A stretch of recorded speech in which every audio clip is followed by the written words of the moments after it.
Welcome.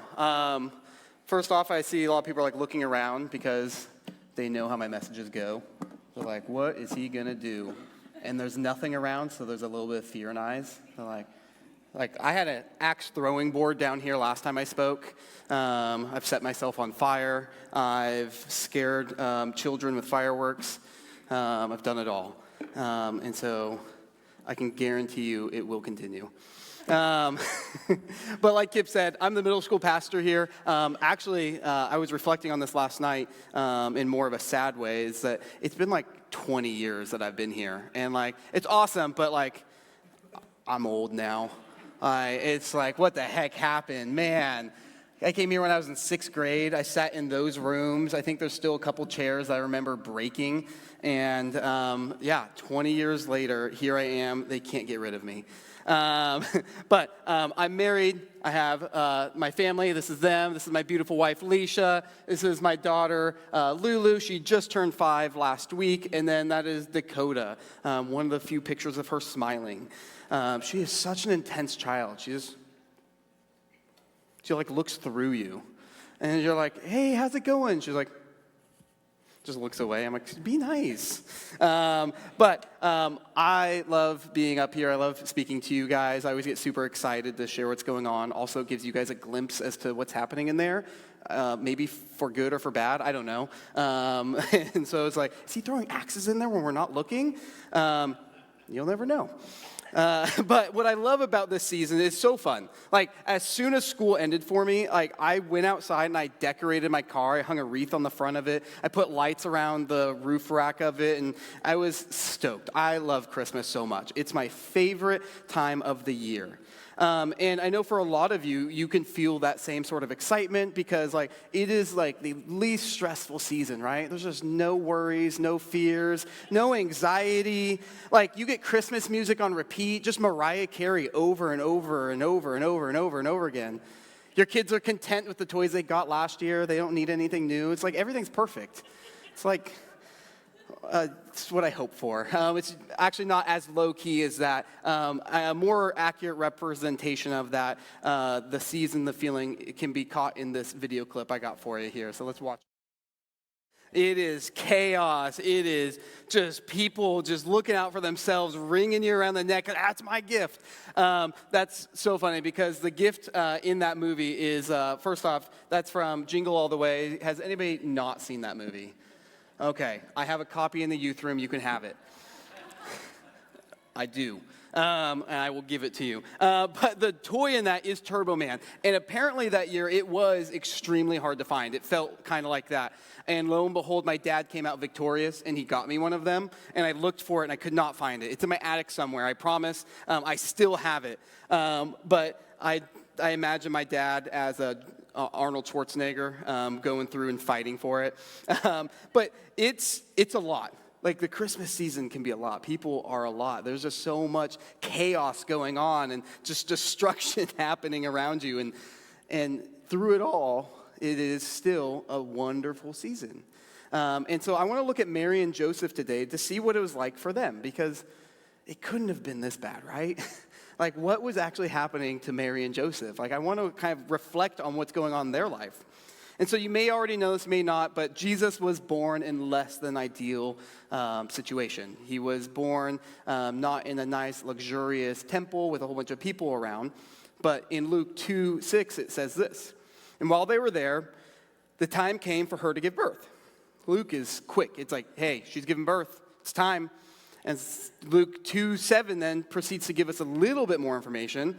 And she gave birth to her firstborn son, wrapped him in swaddling cloths, and laid him in a manger, because there was no place for him in the inn. That's it. That's all we get to hear about them and what's happening. And I feel like this doesn't give enough credit to Mary and Joseph for what they're actually going through. When you actually think about the circumstances and what's happening culturally, what's going on in Bethlehem, this seems fun and exciting. They just gave birth. And so what I decided to do was get a better recap from Luke because I just want to hear it in more modern terms. And so I got another quick little video for you. This is Luke recapping the video. I'm giving him a second chance from here to now show us what's happening in his own terms. So let's see what Luke has to say. Hi, I'm Luke, the real Luke. So, to recap the story, basically, Mary and Joseph, right? Mary's 9 months pregnant, and they're going 90 miles on a donkey. It's kind of hard. She's having all these cravings, and there's no McDonald's for miles. And Joseph refused to take directions, so it took them a long time to get there. But when they finally got there, they realized that they didn't make a reservation, so they had no place to stay. So they checked all their relatives' houses. No one had any room. And then they went to the businesses. No one had any room. Until finally, one innkeeper said, hey, I got a stable you can stay in with a bunch of animals and poop, but it's a stable. So they went back there, right? And there's pigs, there's cows probably, there's poop. It smells bad, but it's all they got. So they make like a makeshift baby holder. And then that's where Jesus can sleep. They're hoping that the animals don't nibble on his toes, though. So yeah, that's basically the story.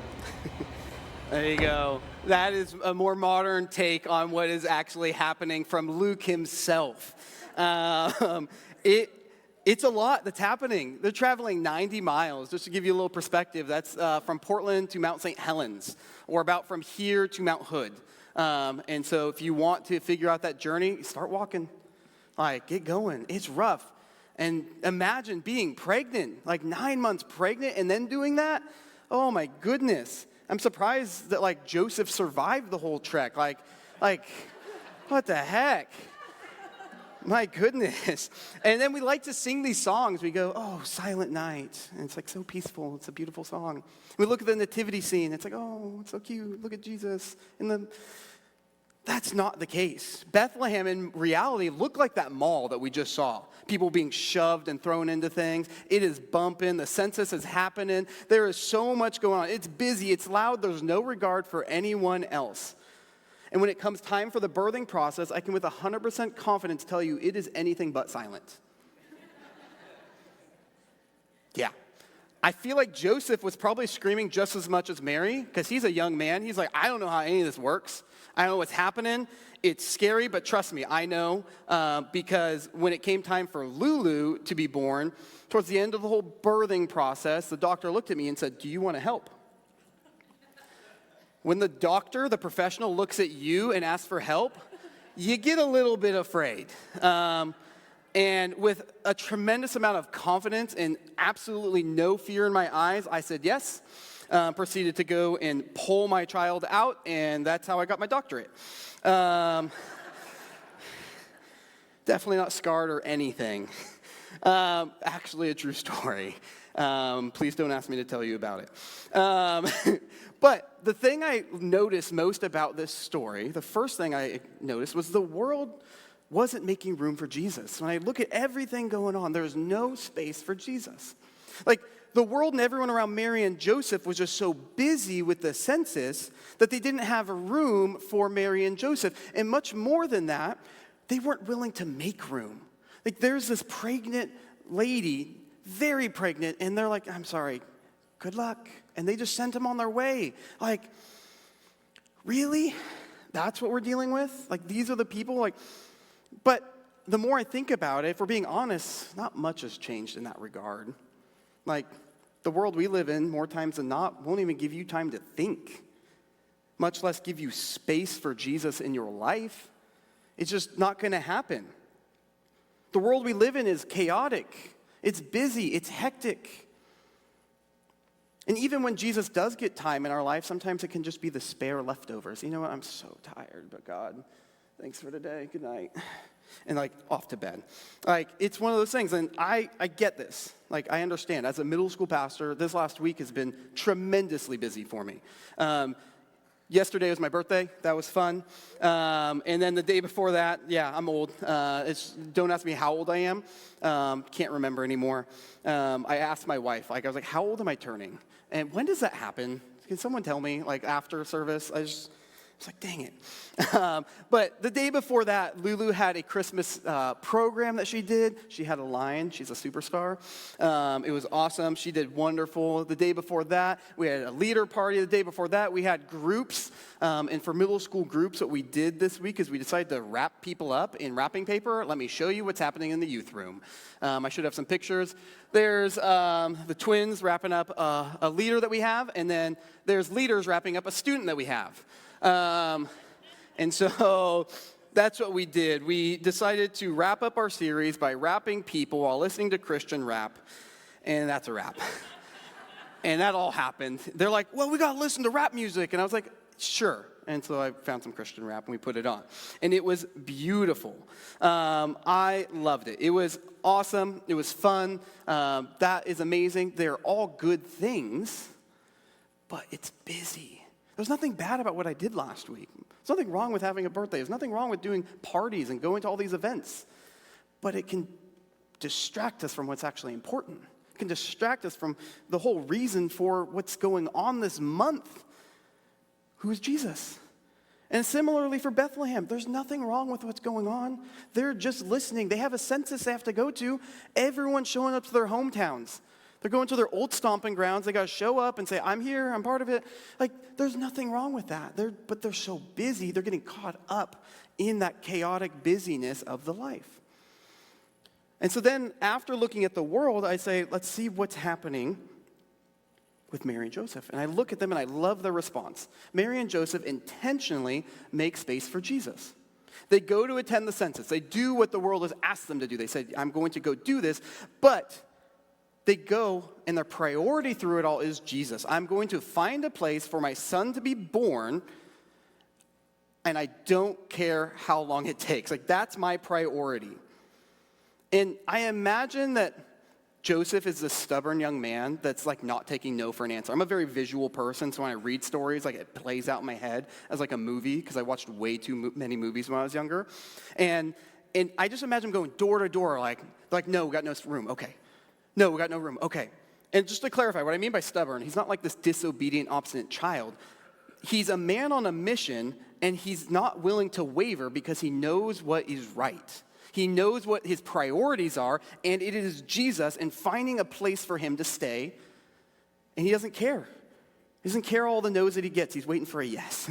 And so in his persistence, he comes across the leftovers, the bottom of the barrel, extra space that is reserved for animals.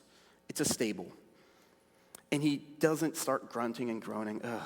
He goes, okay, that's what you've given me. I'm going to make this into a place to honor God. I'm going to make this into a place to honor Jesus. This is going to be a place where Jesus can live. This is going to be a place where Jesus can reside. This is a place for Jesus. I've taken what the world has given me, but now I've made it a place for Jesus to be a part of. And he goes and makes a little bed and turns the manger into like a little place for Jesus. Like, it is intentional. One thing after the next of him intentionally making space for Jesus. So, I love to have my students ask questions. I encourage them all the time. I tell them, I am the great encourager. Ask me questions. I will encourage you in your life. But if you're not asking questions, you're not personalizing anything. It's just you doing things because I told you to. And no one likes that. Because if people are just doing things because I told them to, or even just because Kip told them to, then it's welcome to the religion of Dylan and Kip. Like, welcome to like me just telling you to do this thing. Let me tell you how to live your life, but then go and figure it out. Go and have that relationship with Christ. And so the question that I immediately think of after this is, what does it look like to create space for Jesus? It sounds great. That sounds wonderful, but I got a lot going on. I'm busy. My life is filled with so many things. How do I actually do it? I don't know. Good luck. It's not the case. For me, what I think about is it's giving him space to work in all circumstances of your life because he is the center of your life. Giving him a place to work in all circumstances of your life. Not just because, but because he is the center of your life. We often think that we have to recede into a place of our bedrooms, get real quiet, and pray to God. And that's great. There's nothing wrong with that. Please do that. But where's your bedroom when you're at home? Where's your bedroom when you're at school? Where's your bedroom when you're at the store? Like, there's not a place for you to go and recede in these moments. So how do I give glory and honor to God when I don't have a space designated for it I don't have even the church building open 24 hours a day. Like, it's not there. How do I honor God and create space for him in the busyness of my life? I love what Paul says in 1 Corinthians 10:31. So whether you eat or drink, and you know what? Whatever you do it all for the glory of God. Like, I love his priorities. If you're eating and drinking, what else is important? Anything else. What's up? Hey, guys. What's up, Landon? Hi, Micah. How are you guys doing? So, anybody else? Any other students? I see, people hanging out in the back. They're too afraid to run up. They've always asked me, can we, come interrupt you on stage? I said, yeah, of course. Why not? So there's some of the middle schoolers. Braden, our high school pastor, is watching them. There is someone watching them. Just give you clarity, they're not just rampaging freely in there. They might be. I'm not saying they aren't. I'm just saying that there is someone watching them maybe rampage while they're in there. That was fun. But what I love about this is Paul says, whatever you do, give glory to God. If you're eating, if you're drinking, or anything else, it's like he couldn't remember things. Like someone put him on the spot. It's like, what things do you do? I eat, I drink, everything. It's so funny. I love Paul because it's so simple. It's so easy. Everything. Making all things about him. God, how do I use you at work? God, I trust you with my stress. God, guide me through leading my family. God, I want you at this moment. God, help me when I'm at the grocery store. It's all about him. Good, bad, it's all him.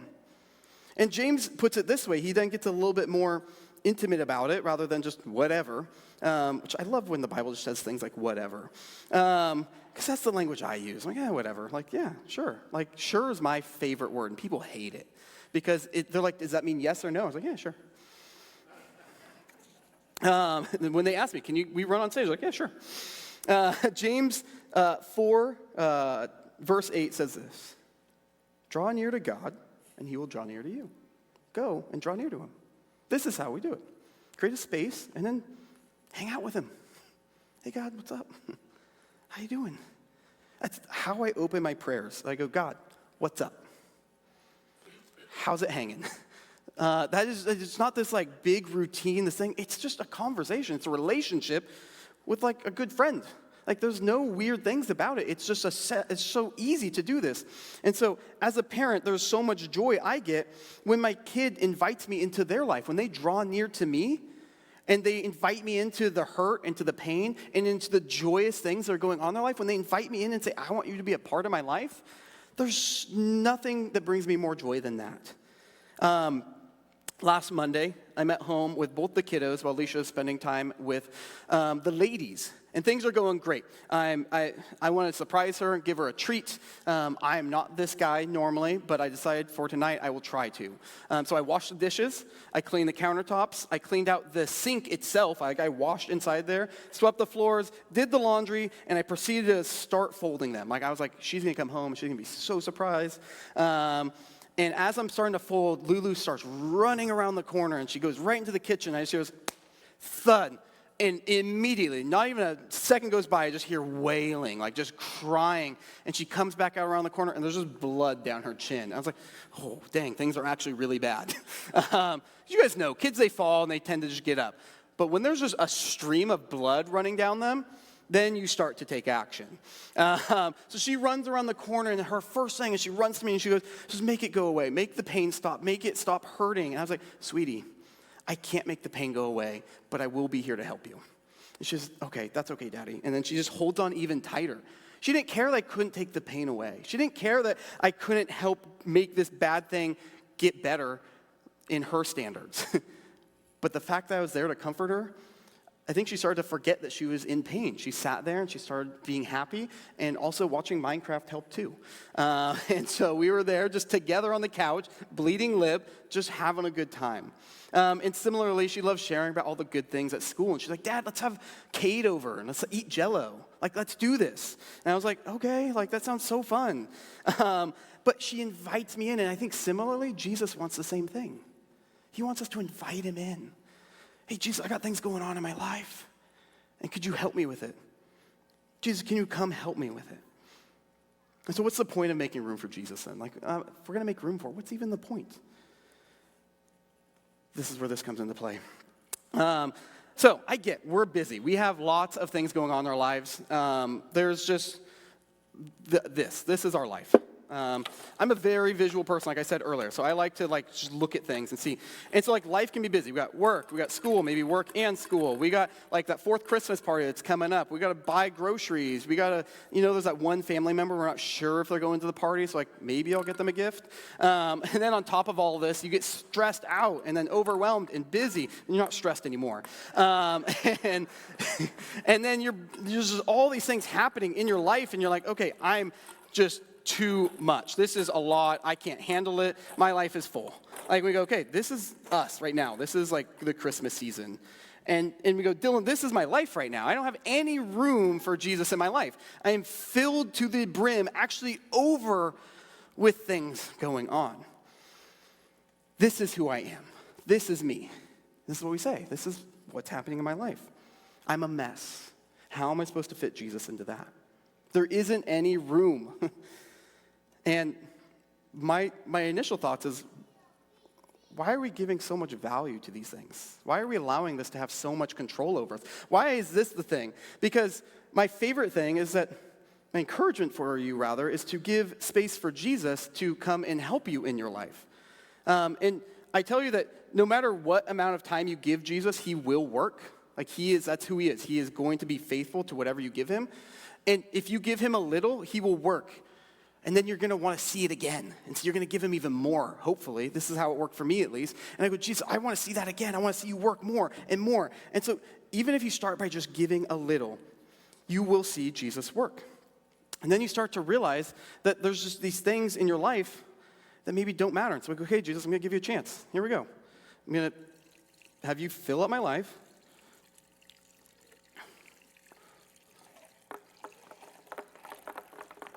And there's these things, I warned Kip, I said I was going to make a mess. And this is what happens. Your life is all cleared and it's all gone away. No, that's not what happens. I'm not here telling you that all the problems in your life are now going to go away. But they no longer are as important as you think they are. When Jesus is at the center of your life, when Jesus is the important thing, and then all this stuff can just be taken care of. Do all my problems just disappear? Am I no longer stressed? Do I no longer have this bleeding lip? No. But does it matter as much? No, because I got Jesus helping me out. I got Jesus going through it with me. I'm encouraged now, because if that's all Jesus was someone just to come fix my problems, then as soon as they're gone, he leaves me. I don't want that. I want it all the time. I want to be filled up all the time. And those negative things in your life, honestly, this is what happens. Satan loves this. He loves seeing this, because then he comes and wants to attack you, and you're like, awesome, Dylan, putting a target on my back. He hates when Christians are filled up. This is Satan's biggest thing that makes him so mad. That's why I love it. And he goes, but before you were filled with stress, your anxiety and everything controlled and dictated who you were. Your identity was wrapped up in all this busyness and the chaos of everything. What happened? He goes, I got something for you. And he goes and he tries to put the stuff in there. I warned you, Kip. And you go, I got a solution, Satan. Look at that. It just goes to the surface. It is no longer at the core of who I am. It is no longer me, but this is Jesus. It's all Jesus now. And no matter how hard people try to tell me that's not who I am, after accepting Jesus into my life, this is who I am now. I'm no longer that stuff anymore. I've been changed. I've been renewed by Jesus. And so this is what all that chaos can look like. All the stuff's still happening. You're still a lot of all the things, but it just doesn't have that level of importance anymore. Because Jesus is there. Because Jesus is helping you. Mary and Joseph modeled this so well. They were obedient in going. They did everything. They were faithful. They showed up. They went to Bethlehem. They did what they were asked of the world, but then it was all about Jesus, though. They said, I'm going to follow the world in going to do the census, but I'm going to worship Jesus the whole time. I'm going to give praise and glory to God the whole time. And no matter how many no's I get, no matter how many times I get shut down, I'm going to keep filling up and I'm going to go search for the next door. I'm going to keep giving Jesus space no matter how hard it gets. Even during childbirth, I'm going to be giving them space. My encouragement for you this week is simply ask yourself, am I allowing space for Jesus? Because I love that you have made enough space today to come and give room for Jesus. That's awesome. And everyone online, too, that's watching, you are better than I because you have even more distractions at home to not watch. I feel like it takes a bigger person than me to watch a service online with all the distractions that we have of our phones and everything. But I can guarantee you that when tomorrow rolls around, you will have a choice to make. You can either lean into the chaos of Christmas or you can lean into the Christ of it. There's two choices. Does it mean the chaos goes away? No. But does it mean that everything's clearer and more joyful in your life? Definitely. I mean, Philippians 4:7 says this, and the peace of God will transcend all understanding, will guard your hearts and your minds in Christ Jesus. There'll be a sense of peace through all of it. And so my encouragement for you is to make space for Jesus. Make room for him in the chaos. Similarly, 1 Corinthians, Paul saying, whatever you do this week, I encourage you, whatever you do, whether you're eating or drinking or whatever, do it all for the glory of God. Whatever you're doing, give it to God. God, thank you so much for today. God, thank you for giving us a space to be in your presence. God, thank you so much for dying on the cross, giving us the best gift that we could ever get. And so, God, I pray that because we've received everything, that we'd give you everything as well. It's only through you that this can happen. And so thank you so much for allowing us this relationship with you. Thank you so much for allowing us a time to be filled up. And I pray that that would be right now, that we just fill up with you, God, that all the things in our lives, the stressors, the anxiety, just all the things of our schedule, whether it's just the busyness or the chaos, that God, you would fill us up and that they wouldn't have as much control over who we are, God, but that you would. This moment, I pray that we'd surrender those things to you. I pray that we'd give them all to you in your wonderful and amazing name, Jesus Christ. Amen.